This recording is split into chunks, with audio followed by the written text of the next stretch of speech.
Today we're going to be making this very simple crochet cotton pouch. And for our little pouch here, I am going to be working with some size 4 medium weight cotton yarn, and you don't need too much of this. A small roll will work. I'm also going to be using a size H or 8 or a 5mm crochet hook.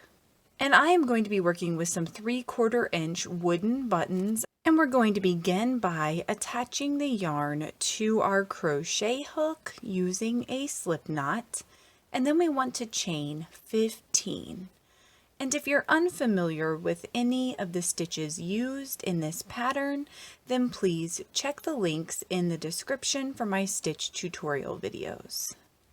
Once you have your 15 chains in place, we're going to skip these first 2 chains and then start placing double crochets in the back loop only of the remaining chains in our row. So again, skipping these first 2 chains and then diving into that back loop only. And this is the furthest loop from you when you're crocheting.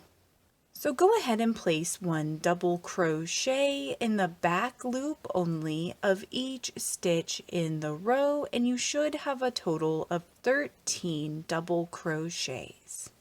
And at the end of your row, I want you to turn your work toward your starting tail like this.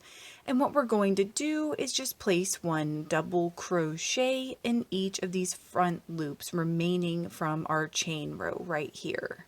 And you do have the option of crocheting over your tail in this row. So you can see right here, this is our very first front loop directly beside our slip knot.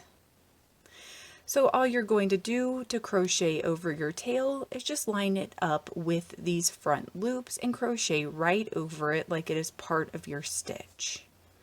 So go ahead and place 1 double crochet in each of these front loops, and this will create an oval pattern with 26 double crochets if you count the double crochets in the back loop only as well. And at the end of your row, your pattern should look something like this. And make sure you haven't accidentally worked in your chain 2 that was sort of your turning chain.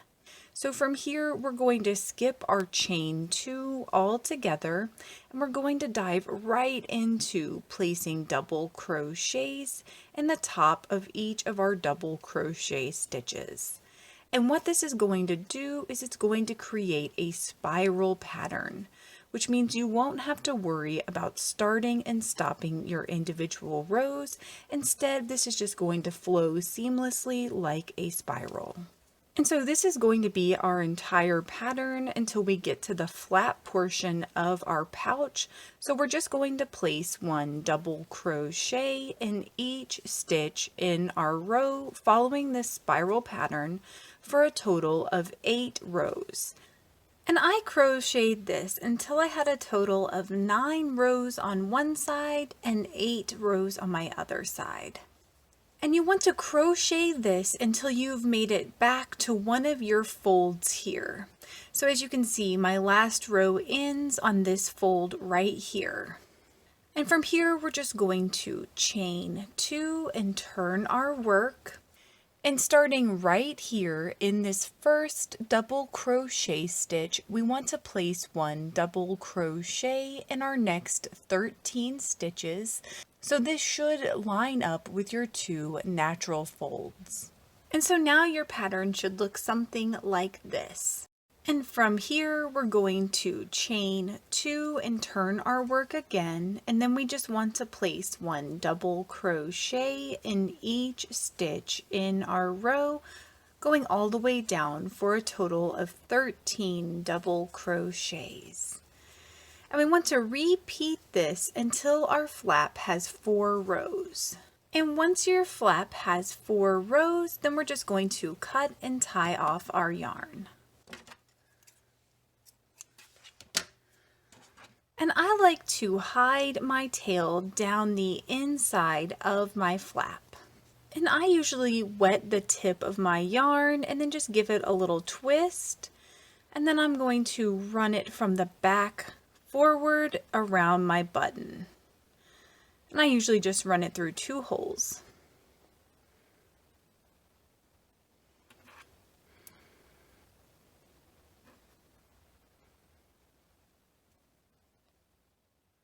And once you've run the yarn through your button, then you can attach it to your pouch.